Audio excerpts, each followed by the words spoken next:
We are live. Good afternoon, everyone. Good afternoon. Hello, hello, hello. Thank you all so much for joining us today. Listen, I am so excited. First, I want to just introduce myself. Thank you. And thank you for everyone who's joining, who's coming in. I am so excited for our guest today. Someone I consider to be a longtime friend now. He's my personal guy, my personal wealth guy, my financial planner, all of that stuff. But he's also a member of the National Black Business Owners Board of Directors. I'm so honored that he chose to help us build this vision.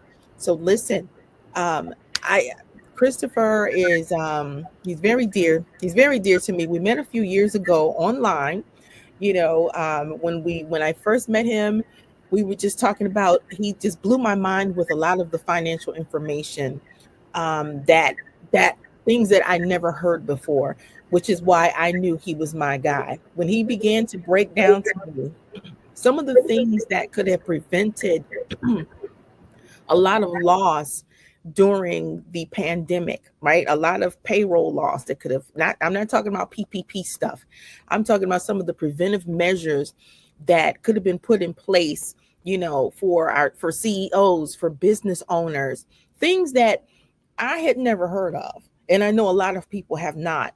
I was like, this is new information for me. Now, I at the time, I was studying for my life insurance license. So, but he came with as we like to say, a whole other a whole another level of financial knowledge, which is why I was like, oh yeah, this is my guy right here. I always look, I'm a sponge. I love to learn. And so I've learned a lot about not just insurance, not just about protecting your personal legacy, but how you can protect your business, right? And that's something we don't get to talk about. As you know, as you may or may not know, the National Black Business Owners Association, we've been officially around since 2017, but we had a soft relaunch last year, right? And our motto is bridging the wealth gap through entrepreneurship. I truly believe one of the ways that we're going to be able to build generational wealth and close the racial wealth gap in America is through entrepreneurship. But we have to learn how to do business right, and we have to learn how to protect our assets, and that's something that we don't talk about enough in our community. So as we were beginning to wind down this summer success series, I couldn't think of a better person to kind of just take us out of August and into September than Christopher, right? So he has a presentation that he's going to do today. That's my personal introduction of Christopher. I'm going to let him tell you about his licenses. He has a very, very powerful testimony as well, which really, really, I mean, just mind blowing. You're talking about a miracles. Just know that you're sitting here and as you watch his presentation, you're watching a miracle. And that's another thing. And but yet, even with his NFL background, even with his wealth building background, he remains grounded, and he's very passionate about giving back. Now, that's, like I said, that's my personal introduction. I'll let him give you the more formal bio, his licenses, and all of that good stuff. But all the reasons that I just mentioned, are the reasons when I put this board of directors together. One of the first people that I reached out to was Christopher. I think he was like number 2 or 3 on my list. So after Fields. So listen, without further ado, I'm going to go ahead and turn the microphone over to Christopher Doura, from, I don't, if is it Deck Financial or DEK? It's Deck. Okay, from Deck Financial Holdings. And I'm going to let him go ahead and introduce himself in his own way. And thank you all so much for joining us and watching today.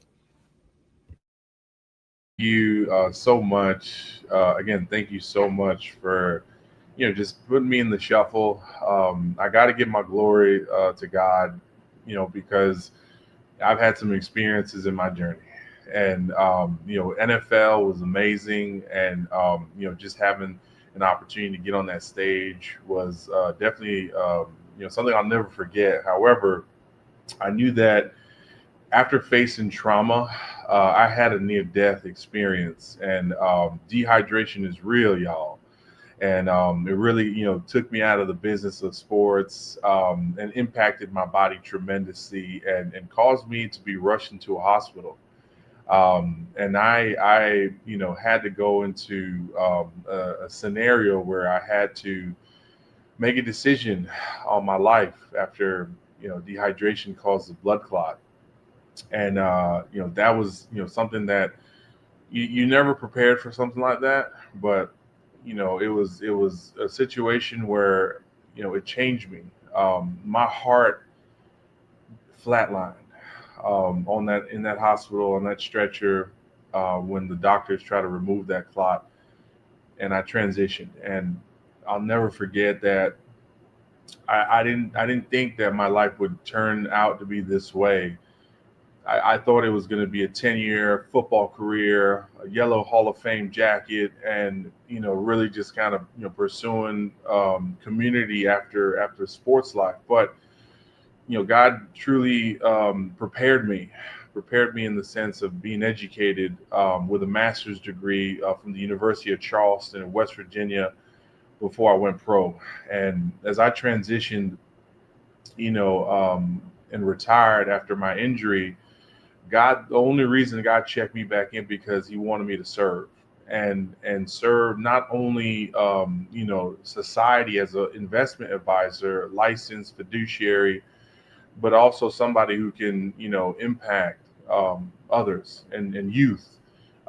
Today, I am the chairman, president, and CEO of DEC Holdings, and we're really excited because we do a lot of working with families, businesses, municipalities, and governments to really help them think about sustainability.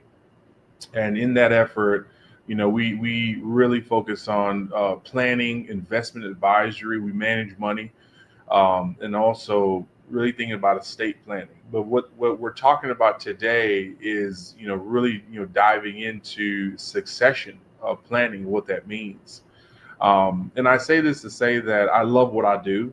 It's really, what gets me going, but it wasn't fulfilling. And it wasn't fulfilling because I knew I was something lacking. And that's along my journey, which allowed me to think about philanthropy in a whole different light. I am also not just a financial services boutique, located across the country, but my main hub is in Miami and Brickell. But I'm also the founder and president of Dream to Lead, which is a nonprofit focused on youth advocacy. We're pouring back into youth 11 through 24, mentorship, mental health education, vocational skills, and also STEAM, science, technology, engineering, arts, math, and sports. And we do camps, clinics, tutoring. So when there are youth that are in need of financial literacy, I am excited about sharing even that, those years when you're young and through. And those are the things that I'm passionate about, is servitude. And I believe servitude is important because what I want to serve today is some golden nuggets. I want to serve today some intel that y'all gonna be able to walk away with, and be able to take back and apply towards your businesses, bringing these types of conversations to the dinner table.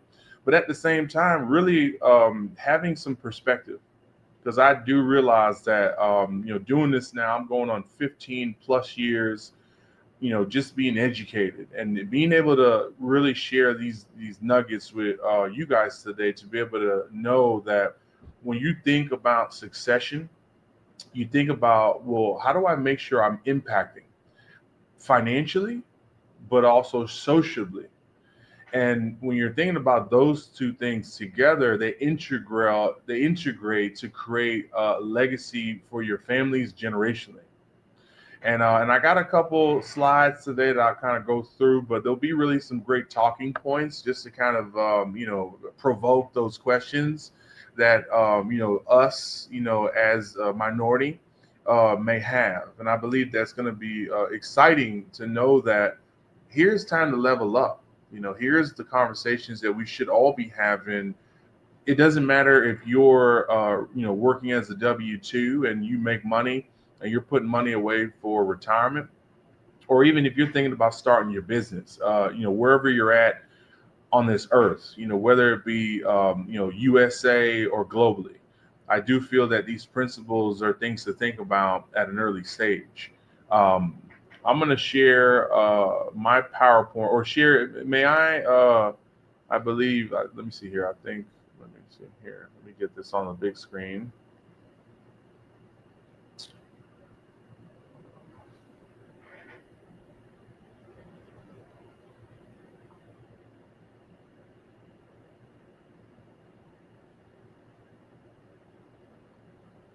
Okay. Let me see here. Share the screen.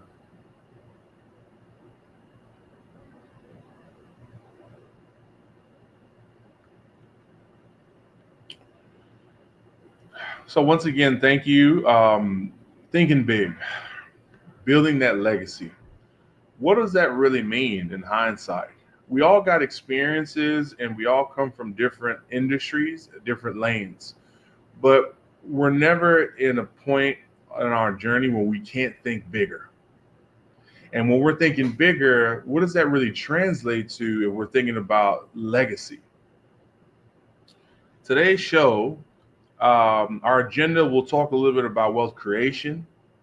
We'll also discuss, legacy building, succession, and some of those key challenges that we may have, some questions about. And if you're not asking enough questions, that means that educating yourself to ask those questions is key. And how do you do that? Well, you join, these types of conversations. You allow the NBBOA to support you.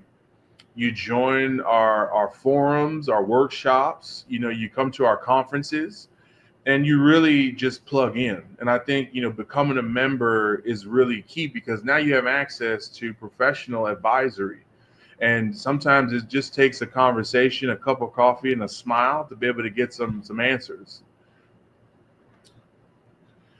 When I think about beyond income, well, we all think about owning that house one day and having, the 401k portfolio, or even thinking about owning a business. Those are things that are tangible. Hey, I can really touch and feel those things. Those things, are going to increase in value. So essentially, what I'm thinking about is being able to really have assets. How do you build those assets? Well, you think about the financial decisions you have to apply, but also the pros and cons in that, where independence is key. Not everybody wants to, work, 55 plus years and say that they didn't have an opportunity to kind of think outside the box. And that can mean different things for many different people. When we're looking at financial independence, does that really mean, hey, I can spend X amount of money every month and be able to make sure that I still have surplus to be able to last for a vacation, to be able to invest in my family, invest in my own business? When we think about the other challenges that comes to financial independence, sometimes that takes risk. And when we're talking about risk, that could mean leveraging debt. Typically, when you go to your credit unions and you have an account, you have an opportunity to talk more about some of the benefits of being a customer, some of the programs they offer. When you go to banks, they also have certain programs that qualify you as maybe a first-time home buyer, or even, thinking about, well, how do, I ask the bank for a loan? And they'll kind of go through the paperwork with you, but essentially there are other alternatives than the traditional credit union as well as the traditional bank. You have also alternative industries that do financing. And I believe that at times you want to understand, well, am I going into this with a plan? Because if I have a plan to be able to take on some debt and use that as leverage to start a business, am I able to really handle paying back that loan? And am I in a position where I can't bite more than I can chew? And those are things, if we're talking about building wealth, at times the fear. Hey, do I actually jump into something I can't handle? But I believe so much in my business that I'm willing to take the risk? Or do you take on something that you can handle, that you can manage? And at the same time, you start, adding those building blocks. And I think those are really key when we're talking about beyond just, making your traditional income. How do you think bigger? How do you leverage what you currently have, whether those are stock portfolios, your home, if you have equity in that house so you can take a line of credit against the home, or even thinking about other ways of raising the money with friends and family. And sometimes that's not the best direction, but when you start talking about your vision, you start really going into saying what you're believing and where you can go. You want to have a business plan so if you're able to manage those risks. And a business plan typically doesn't mean that that's going to be exactly, step by step what happens, but it gives you a roadmap. Entrepreneurship has been, something that we're talking more about than ever. The reason why, because people are becoming so creative with thinking outside the box. And when we're thinking about those decisions that I discussed earlier, it's strategic investment. Do I really take a leap of faith on myself? Is it time? Well, am I too far along and I just don't have enough time and energy? Build the team.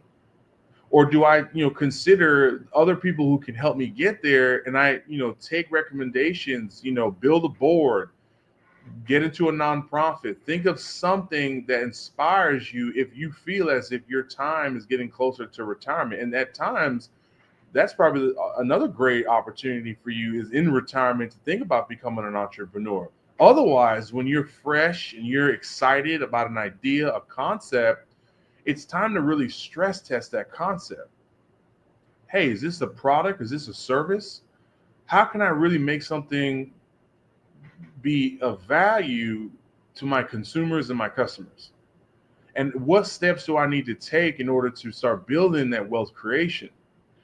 Well, we could also consider investing in other businesses like franchising, as well as thinking about alternative investments. And sometimes when we're thinking of alternative investments, it doesn't necessarily have to be stocks and bonds or equities.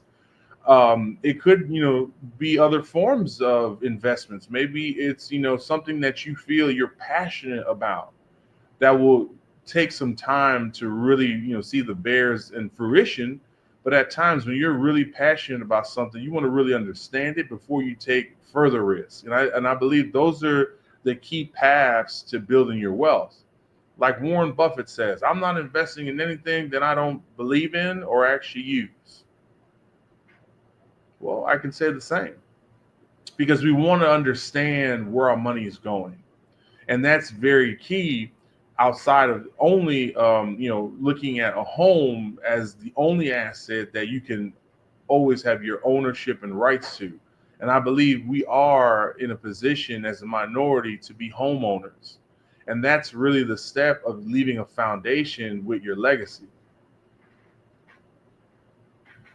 When we think of transitioning into establishing our businesses, we've taken our risk. We also want to consider multiple streams of income, whether that's looking at work investment plans, 401ks, 403bs, looking at executive compensations. If you're an executive, there could be ESOPs, executive stock ownership plans, really cool packages that executives receive when you're at a level where you're helping that corporation continue moving forward.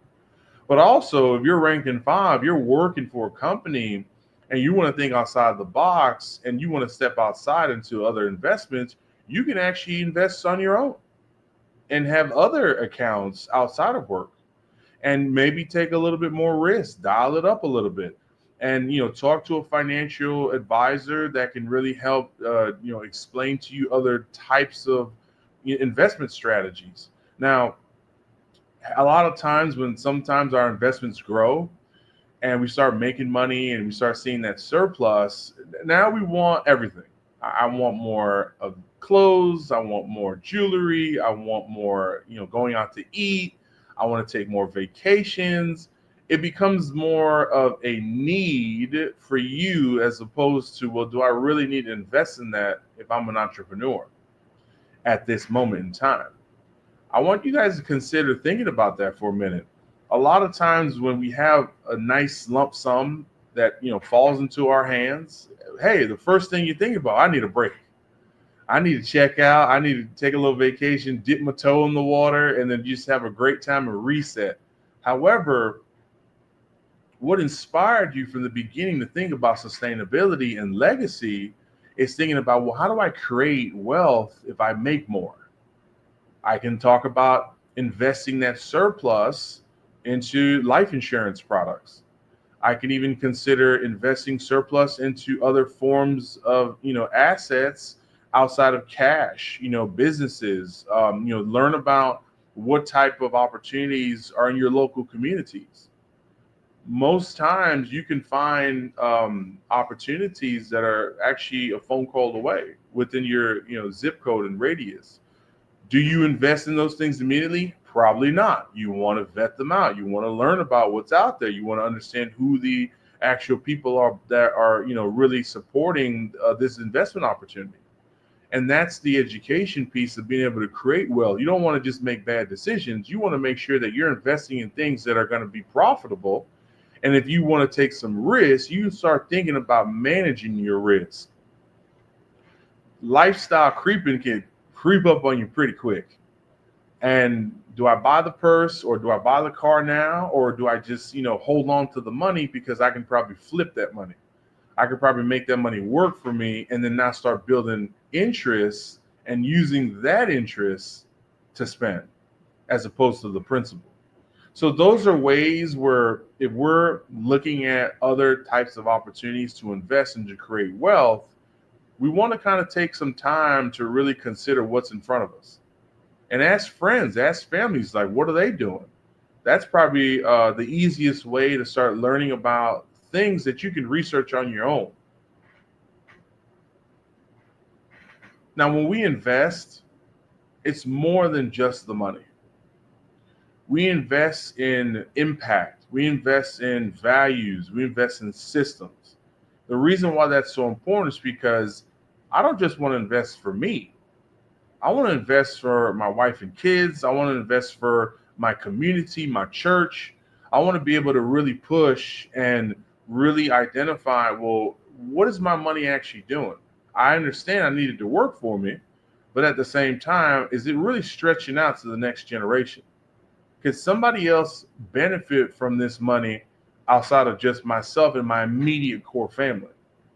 Now, again, you have to, obviously cover your house, cover your home first, save, put money aside, invest for yourself. When we were thinking about tithing at the church, we were thinking about, well, do I also set aside another 10% or whatever I have to be able to invest in new opportunities, maybe in the community socially, whether it's creating an atmosphere that has good culture.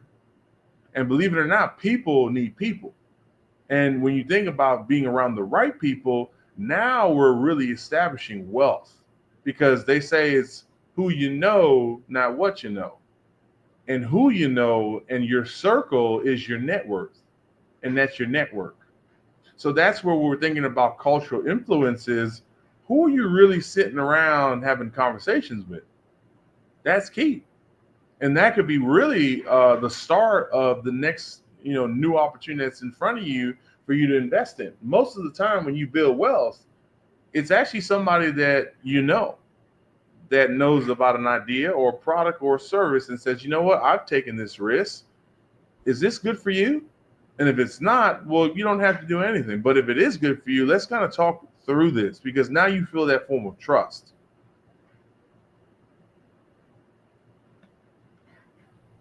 Mindset is key. When we're thinking about building a legacy, why am I doing this?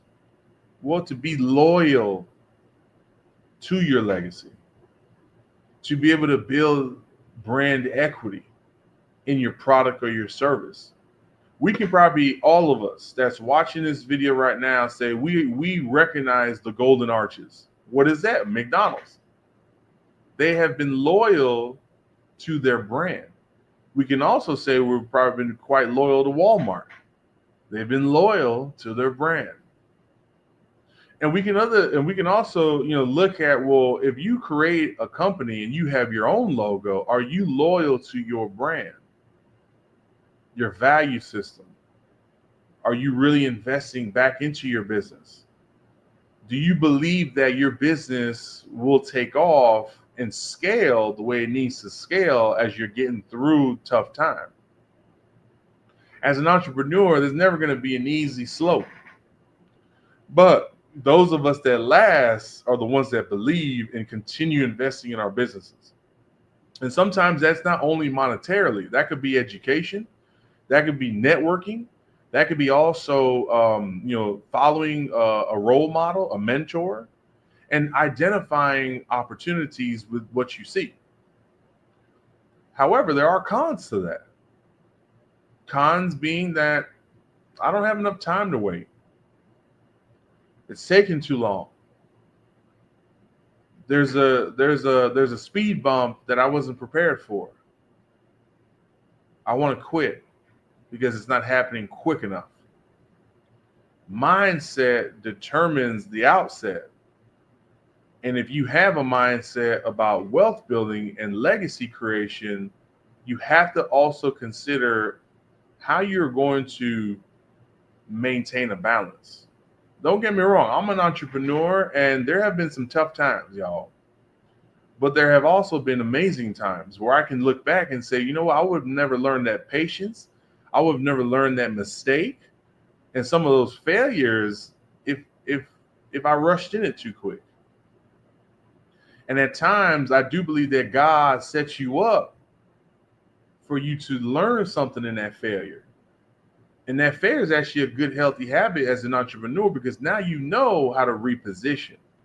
And that's really what helps you bounce back from a challenge, is how to reposition and have faith that you're not going to make the same mistake twice. Why do you do what you're doing? Just consider some of the opportunities that we have in front of us. The reason I love what I do as a financial investment advisor is because I really love helping people think about money.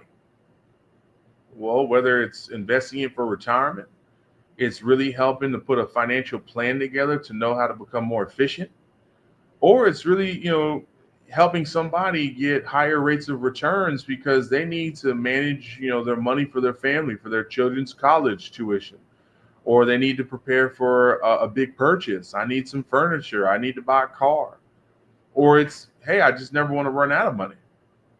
I've taken the steps to align myself to become educated, to be able to share those tips and share those ideas. But I've aligned myself and I've become a master in the finance that I'm doing. So I love to align myself to provide that insight. Now, while I'm building this great reservoir of information, I love doing shows. I love doing talks. I love doing these types of forums because now I get to share my information for free. And I think that's amazing in itself because knowledge is free if you just surround yourself with the right people.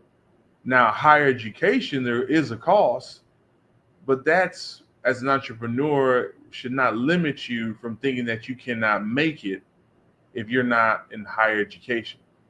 You have all the tools in the world by aligning yourself with the right people. And if you don't know about the right people, that's when you check out your counsels and you find out what type of opportunities and relationships that you can build being a part of NBBOA. And I think that's an amazing opportunity to start thinking about aligning myself to invest. How do I sponsor the next conference? How do I get in front of the right people? How do I let this platform introduce me to the people that I need to know? And as members, those are ways of aligning yourself to investing, becoming somebody, a keynote, be able to share some insight, and then now thinking through some things of Well, the amount of people that may want to hear about this information, I may meet somebody new today. I may meet somebody I would never have met if it wasn't for this type of environment and this culture. So why do we think about succession planning? Why does it really matter? Well, there's multiple reasons why it matters. Because I don't want the business to die.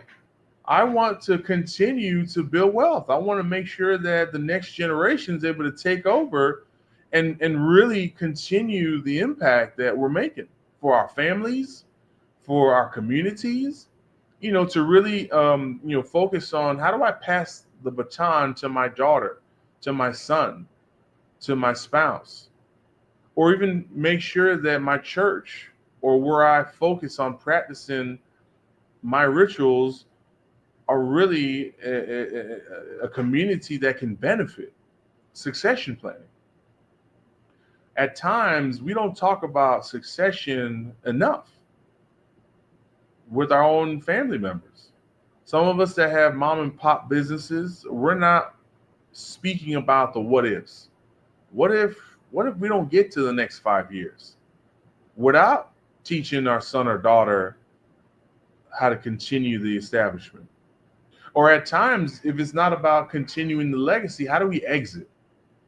How do we really now understand the valuation of what the business is worth?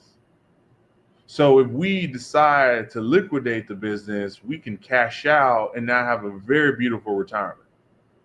Because the business is now worth X, we have a valuation and we can now go speak to investors. Because there's somebody that's willing and ready in a liquid market to invest and buy us out and offer us cash so we don't have to continue. We can take a moment and retire. So there's different ways of thinking about business succession. And I feel that the more that we can speak about business succession, it shouldn't be when it's too late. It shouldn't be spoken about when there's fear. Or it shouldn't be, oh, you know what? Somebody's no longer able to operate the business, but we never had a conversation. What do we do? These are reasons why succession plan becomes so key, is to talk about them and to prepare prior to the event happening. Because now you actually have a plan. At times, not everybody needs a whole fancy, textbook business plan that, has, every single, X and O and reason why and reason what not to. But starting that conversation at dinner. Maybe not every dinner, but having it at least, once a month, every quarter. The more you talk about a succession is saying, what would happen if we decided to scale the business?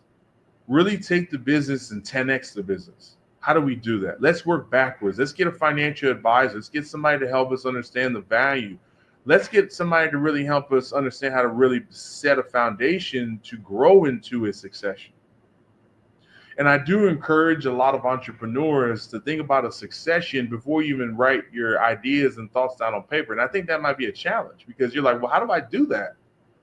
Before you start a business, think about a succession in the way of my why. Why am I doing this? Am I offering a product? Am I offering a service? How many people can I help serve? Do I want to serve my immediate community? Do I want to serve nationally? Do I want to serve globally? And is my product or service something that if I decided one day to have a succession, I'm okay with selling it?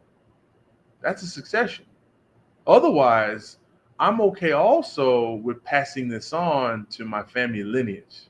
That's a succession. Those are conversations that become exciting because now it allows you to dive deeper into your purpose. And you have people that are, able to help you professionally really start thinking about, some of the logistics, some of the basics, and some of the fundamentals where now once you have a corporation or a business that you can start seeing that is on track to building revenue, you're now creating profits. You're building a team. You have people in demand asking you for your service. They want to buy your product. Now it's time to start speaking to the professionals. But in reality, it doesn't cost to put an idea on a piece of napkin and just think about it and speak to your family about it at the dinner table and say, hey, you know what? Let's put our heads together and what if? Or what if this could happen? Those are conversations that we never want to leave unturned. And don't wait until the holidays, y'all, to be talking about these things. That's family time. That's the good times. These are things that, I encourage people to also approach it with formality. If you feel that you have somebody that's a part of your business, send an email thread, jot it down, keep a point of reference when you first started the conversation, because that could be where you go back and reference and say, you know what, on this day I sent this question and you provided that response. Let's keep building on that. And I believe those are real good tactical ways of making sure to also include feedback from everybody that should be a part of your succession, because the more you pour into something, the more it blooms. Well, if we also continued and shared continuity, preserving money, preserving wealth, and offering stability. A lot of people and a lot of people who work, there's multiple reasons why they work, but if they're working in a great culture, they're going to give you more time. Build a succession around your employees. And there are tactical ways of doing that. We call that executive stock ownership plan, where your business is pouring back into employees and providing them with stock and making sure that you can give them access to the corporation's profits.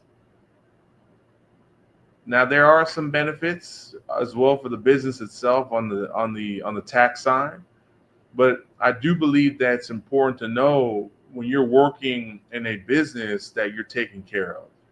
And if you're thinking of, how do I preserve this business? How do I continue to establish, more rapport with people who are in this business? We have to have a continuation plan.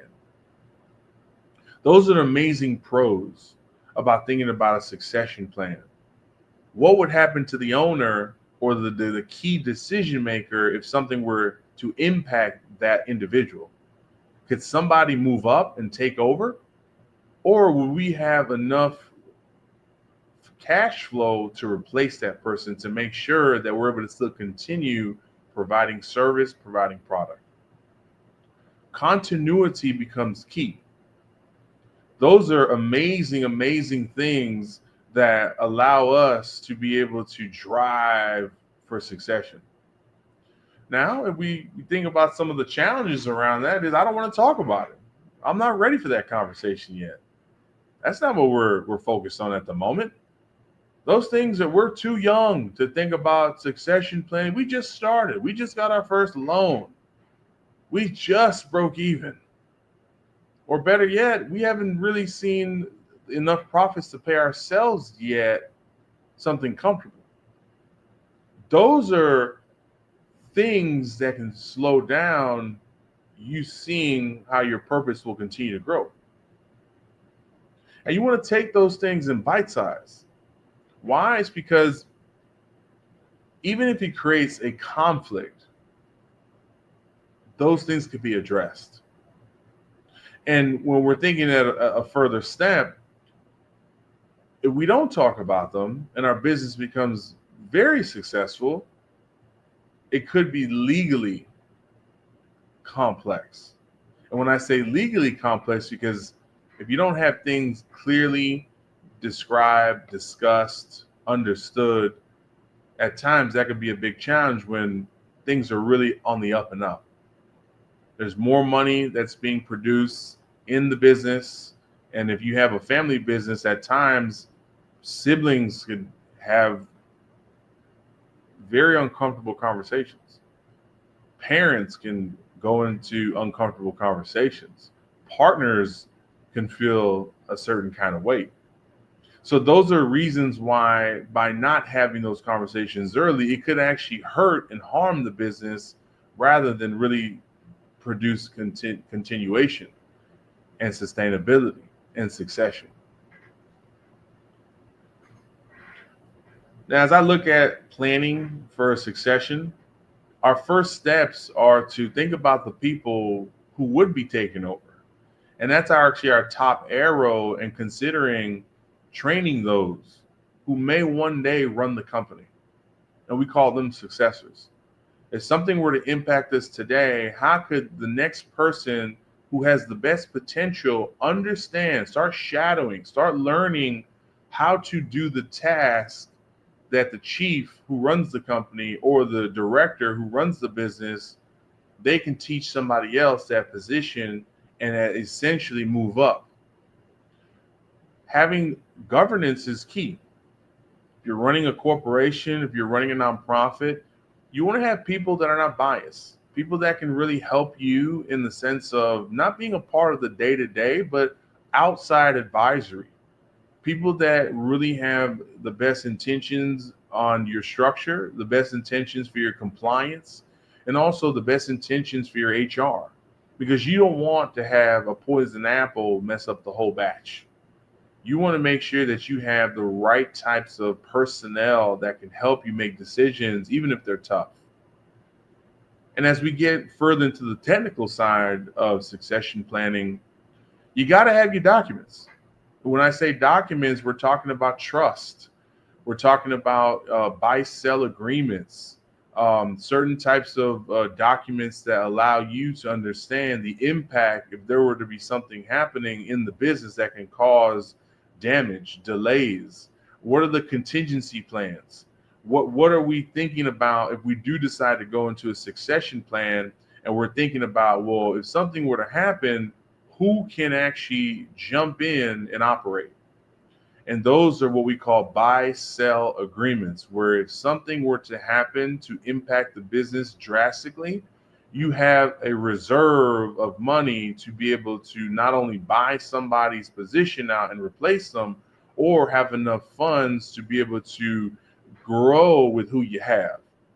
And those are really important steps to take when we're thinking about a succession. Who would step up and step in if we had a dilemma? And ultimately, it's thinking about, well, how do we really do this in a formal way? We can start with the napkin and the dinner conversation, but eventually, as we grow into becoming more successful, how do we really drive this to be a home run? So not only are our kids able to inherit this amazing product or service, but our grandchildren. And I think that's really the approach when you're an entrepreneur is, how do I build something that can be impacted today, but also last for the next 5, 10, or beyond years? Some of the common pitfalls of not, really having a plan is there's not really a clarity. What do we do? How do we get there? Or we wait too long? Did we really take 25 years to finally have this conversation after we're almost ready to retire? And if something changes now, it could destroy the whole entire business. Those are some of the pitfalls by considering to do a buy-sell agreement or to think about a business and think about the succession of a business. Overthinking.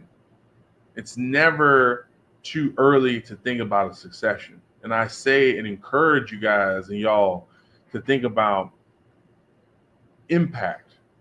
And impact can mean so many different things for so many different people, but truly your why will fuel your purpose, and your purpose will impact those around you. And you're doing God's work if you are impacting others in a positive, uplifting way. Some of the tools that we think about when we're also thinking about legacy is the impact that I described. The money you make, how it impacts the people who are along the journey with you, but how do we continue that to make sure we continue doing the work of God? And I believe wealth and legacy and succession allow us to create an enduring impact. Now, if there are audience members today who obviously want to have these conversations, I'm willing to offer a 15-minute free consultation. Definitely reach out, definitely connect, and we can go into the checklist of what was required in regards to looking at business succession planning. Think bigger, y'all. Let's really put a call to action, and if this is something that's on your mind and you're thinking about really building something strong today, if you have an idea, if you're an entrepreneur, if you're working somewhere in a day-to-day atmosphere, be ready to think bigger. Be ready to ask those questions, to make somebody feel uncomfortable, to be able to put yourself in a position to win, and be intentional. And at times, you may need to have a think tank in order to really drive, these ideas, home to the next level. So I just want to say thank you so much for allowing me to share some insight and provide some feedback today on how to think bigger, how to really build a succession, how to really start those conversations. And if you are having those conversations, it's time to really bring in the right types of professionals to be able to have more of those formal, more of those succinct conversations to help you level up the succession plan. And I definitely want to put myself out there and answer any questions if anybody has any comments. But I really appreciate Sherry, you obviously bringing me in to talk about this topic today. Awesome, amazing. I'm so, as usual, I'm just so amped up and hyped up because of the conversation, and it goes back to what Kris was saying. Um, this is the kind of thing that lights my fire for entrepreneurs and for Black entrepreneurs specifically. We have to think bigger. Sometimes we are so busy, we're in survival mode for so long. When we start our businesses, sometimes we start them most of us start a business because it's something that we're passionate about. Sometimes we start it because we want to make more money, but we have to begin to. I'm a very big proponent of, and Kris can attest to this, of not only just building business, but building your business right. But I'm also a big proponent of not just going in it with a small mentality, right? My two and no more. This is why our motto is bridging the wealth gap through entrepreneurship. It is so, I think this is so necessary that and I have some notes that I was taking because, as Kris was going, I was just like, oh, that's good right there. Oh, that's good right there. Because we have to go into this with bigger thoughts. I have some members who come in and we have sessions like this, and they're like, oh, well, I'm not ready for that yet. And I tell them, you need to come and be a part of the webinar anyway. Do you know why I want you to be a part of the webinar? Because I want you to begin to think bigger. I want you to get used to the language of bigger. When we're having our CEO shift, okay, well, I'm not ready to scale to 7 figures. I tell them, come and be a part of the class anyway, because there are still some nuggets that you can take from it, because we want you to do what? Think bigger. It's like, near the beginning, you started talking about your network. This is why you have to get around people who are thinking bigger, because as you begin to network with people who think bigger, you'll begin to think bigger. It is so important that you have these kind of conversations, that you connect with financial planners, some of the ones that I've had on here, that you connect with Christopher, and that you have the conversations. And it's like Ray Lewis said one day, this was a few years ago, and my first company, we were working with the United Athletes Foundation, and we had a session with Ray Lewis. And one of the things that he told the young people at a hackathon that we were having was, if you hang around 4 broke people, you're going to be the 5th. You are going to be the 5th. You have to get around people, and people that we connect with here at NBBOA, so that you can begin to think bigger. Another thing that stuck out to me when we were talking about, I kind of heard the words microwave mentality. A lot of what we deal with in our community, we want that, sometimes we want that fast money. And it's okay, sometimes it happens, most of the time it doesn't. But we're so busy worrying about the now. But these are the kind of conversations and these are the kind of people that you have to be around as an entrepreneur, so that you can keep what you earn, so that you know what to do, how to protect your assets, how, like Christopher said, how to pour into your employees, how to give back, right? I think sometimes we don't think far enough into the future, because that's what I mean about coming out of survival mode. Listen, in the middle of it all, you need to be thinking about your future. Don't just build from survival mode. Okay, I need to make $10,000 and I need to do this and I need to do that. Okay, then what? What are you planning afterwards? What kind of assets are you building? What are you doing for your generations, right? The Bible, I'm not going to get real preachy here. Um, but those of you that are close to me, you all know, what my other vocation is. But the Bible speaks of building how a good man builds an inheritance for his children's children. So this is we have to so this is a biblical principle that we're talking as well. Building for your generations. I saw in here, where he talked about lining yourself with the right people, planning ahead. um we have there's just so many things. What kind of protocols, what kind of products do you have that you can protect your assets and what you're building, right? Just I guess what I'm trying to say to everyone is we have to think outside of the box. If we're going to close this racial wealth gap, we have to begin to think bigger.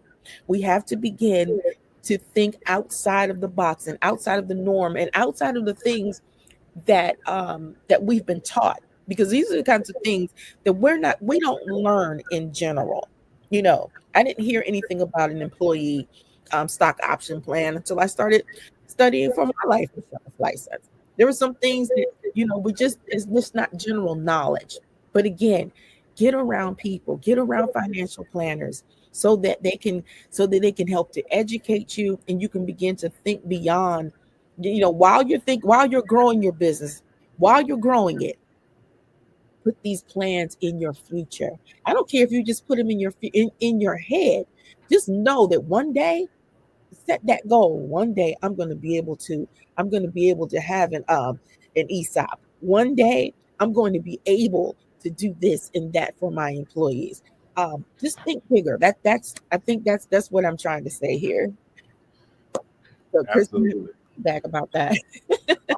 I'm backing you up on that one, Chair. I think it's just exciting to when you hear new concepts, you hear new things. It's always wonderful to kind of keep exploring. And it's like that young kid that just they finally learn how to do something, but they're excited about learning more. They want more. They want more. I want more. I want more out of it.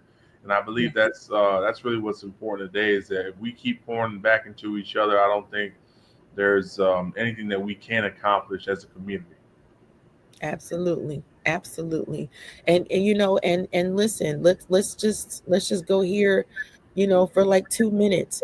One thing that we can say, I know there've been like a lot of concerns, what's going on, in the new administration. Let me tell you one thing I can say.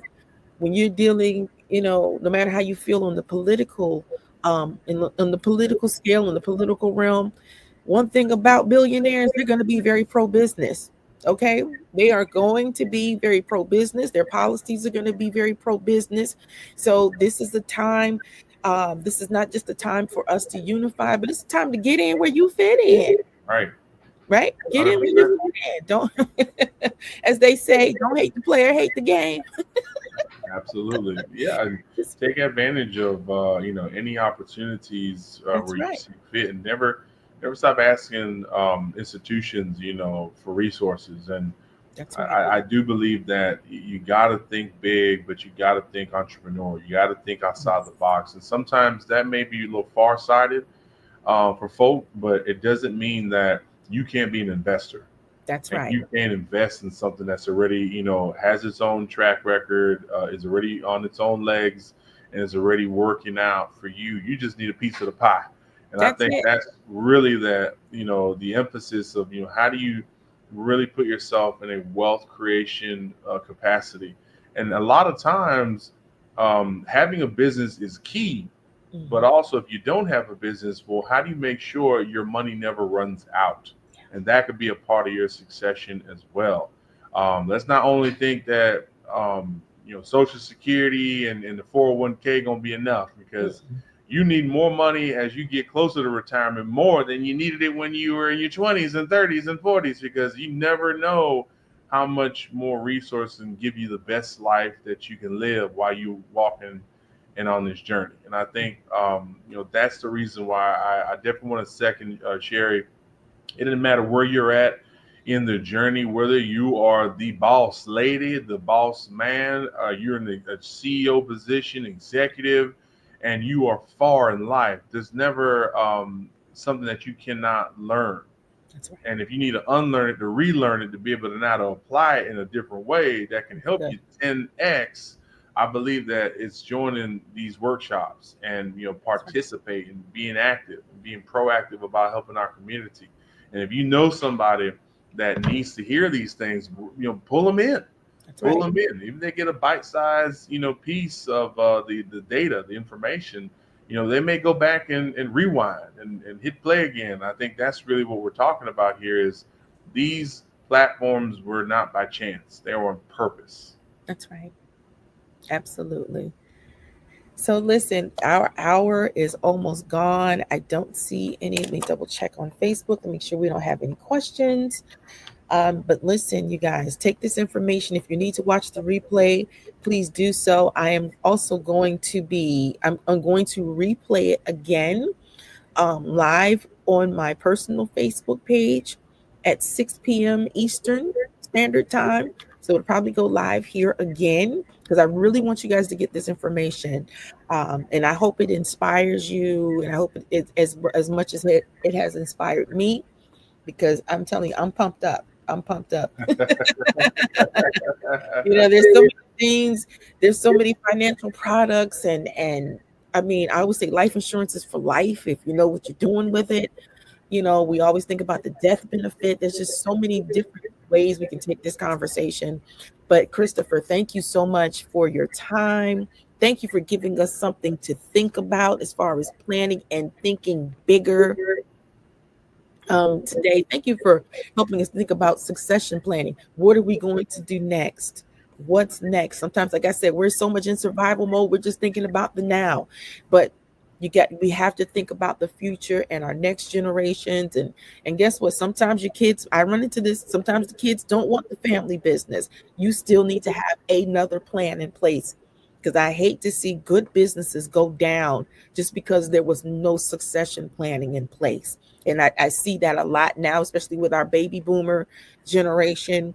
They're like, hey, I'm done with this. But the kids don't want it. You still need to have another plan in place, right? So Right. you need to connect with somebody. You need to connect with somebody like Christopher that can help kind of guide you and help lead you in the right direction for what to do. So once again, you guys, join us for the replay at 6 p.m.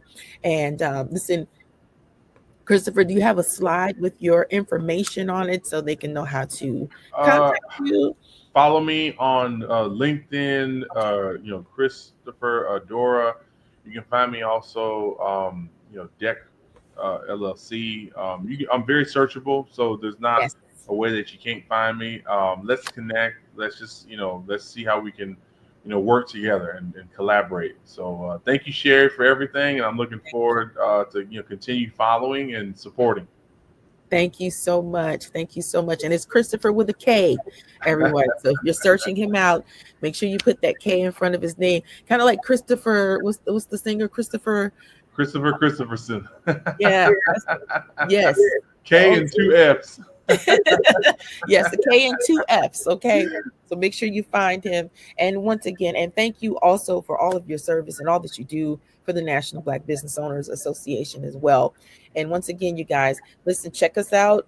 If you have any questions about how to join, please, I'm like him, inbox me. I'm very active on LinkedIn.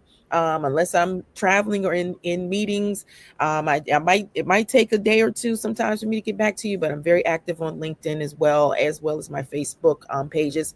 So please feel free to reach out with any questions you may have or visit our website, and we'll be more than happy to sign you up. Come on and be a member. We're growing, we're growing, we're growing, and we're excited.